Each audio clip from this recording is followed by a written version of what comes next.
this is your exclusive hands-on first impressions on the all-new Logitech G Pro X2 Superstrike. I've actually wanted to see what's inside, so I did open this little mouse to see what's under the hood, and the first thing that jump out is, well, the click, or the really lack of a traditional click, because Logitech is calling it HITS, and that's the haptic inductive trigger system.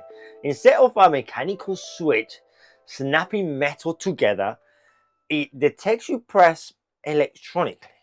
So that makes a click faster, more consistent, and in theory, a much longer lasting. This is a subtle but meaningful change. Hear me out, because I normally game at 3200 DPI, maybe a little bit higher, depends. But this is using the all-new Hero 2 sensor, and it's tracking over 888 inches per second, handling 88 Gs of acceleration, and goes all the way up to the moon, 44,000 DPI, but it shows all the headroom that this sensor got. It's like flickers are locking, micro adjustments are smooth, and there's no weird like acceleration. Now, for connectivity, you use a USB Type A dongle, and the polling rate goes all the way up to 8,000 Hz. So that is 0.1 milliseconds per replay. And in practice, honestly, that just means like everything feels instantly and reliable. My, well, typical productivity mouse, MX Master 4, got 1,000 polling rate. And you may saw it's no wires, USB-C at the front for charging. A battery is around 90 hours. So does this make you a better gamer? That's the real question. And not actually. Automatically, no, skills still matter. But if you click size slightly too slow, this mouse can actually help you, because the hit system removed that tiny delay, which adds like milliseconds upon the line.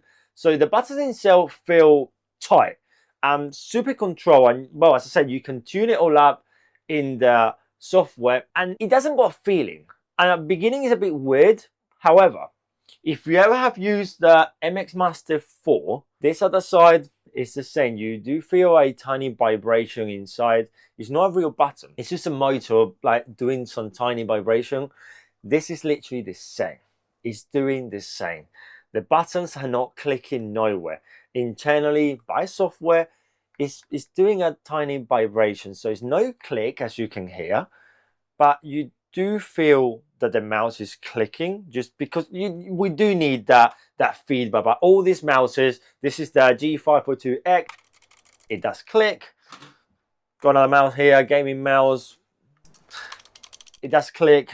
This one, it just doesn't click. And because it's no metal over metal, so no more mechanical switches, it's metal inside touching again. It's no metal over metal here. So A is gonna last you longer. You can choose and adjust the actuation with change how the mouse feel overall, and you can change the left and the right independently. But for me, switching to this mouse feels like I could be a better gamer. Like maybe like not better, but just react a little bit faster without changing how I aim. And that kind of subtle difference, that's what make the headlines here, because it's not about how fast you are, it's just how fast that click is going to be reported to the main game. And that is honestly game changer. But overall, this mouse is 61 grams.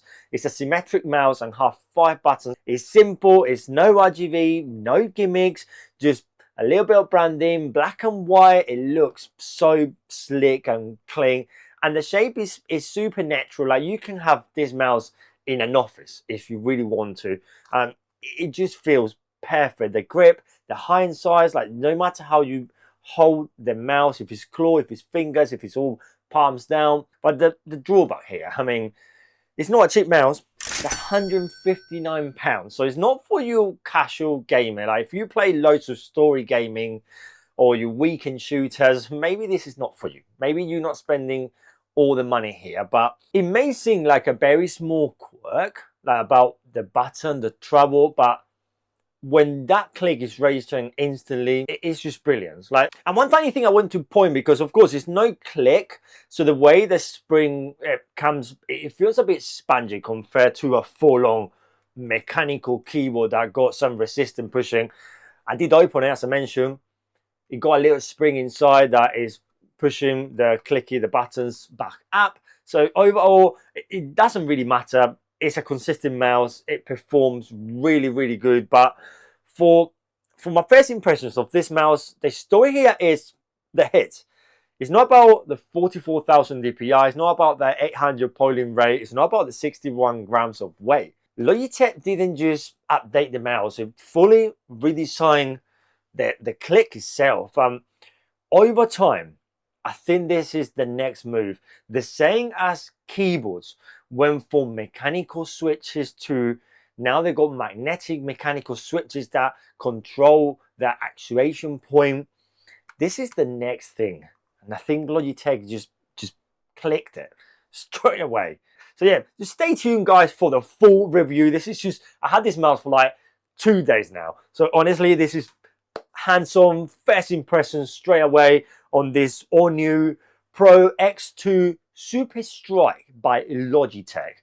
It looks mental. But just remember just to subscribe guys. Follow me everywhere to make sure when the video's out for full review, you will be one of the first ones to see it. Until the next one guys, I'm Checkoseg. I will see you very, very soon. Adios.